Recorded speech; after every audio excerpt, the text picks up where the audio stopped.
விருதுநகர் சிவஞானபுரம் ஊராட்சிக்குட்பட்ட லக்ஷ்மி நகர், பெத்தனாட்சி நகர் மற்றும் மீனாட்சி நகர் குடியிருப்போர் நலச்சங்கம், ராஜீவ்காந்தி குடிநீர் திட்டம் சார்பில் தமிழர் திருநாள் தைப்பொங்கல் விழா 2 நாட்கள் நடைபெற்றது.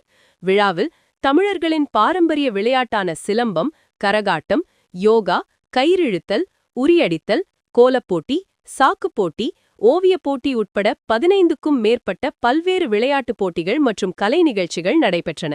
பின்னர் நடைபெற்ற பரிசளிப்பு விழாவில் சட்டமன்ற உறுப்பினர் ARR சீனிவாசன் தூய்மை பணியாளர்களுக்கு நலத்திட்ட உதவிகளையும், போட்டியில் கலந்து கொண்டு வெற்றி பெற்றவர்களுக்கு பரிசுகளையும் வழங்கினார். விழாவில் லக்ஷ்மி நகர், பெத்தனாட்சி நகர், மீனாட்சி நகர் குடியிருப்போர் நலச்சங்கம் நிர்வாகிகள், ராஜீவ்காந்தி குடிநீர் திட்டம் நிர்வாகிகள் மற்றும் பல்வேறு அரசியல் கட்சி நிர்வாகிகள், சமூக ஆர்வலர்கள், பொதுமக்கள் கலந்து கொண்டனர்.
ஆண்டுக்கு இந்த தைத்திருநாளிலே 3 நாட்கள் மட்டும் மகிழ்ச்சியாக உற்றார் உறவினரோடு தன்னுடைய குடும்பத்தாரோடு இந்த நிகழ்ச்சியை சிறப்பாக கொண்டாடி கொண்டிருக்கின்றோம்.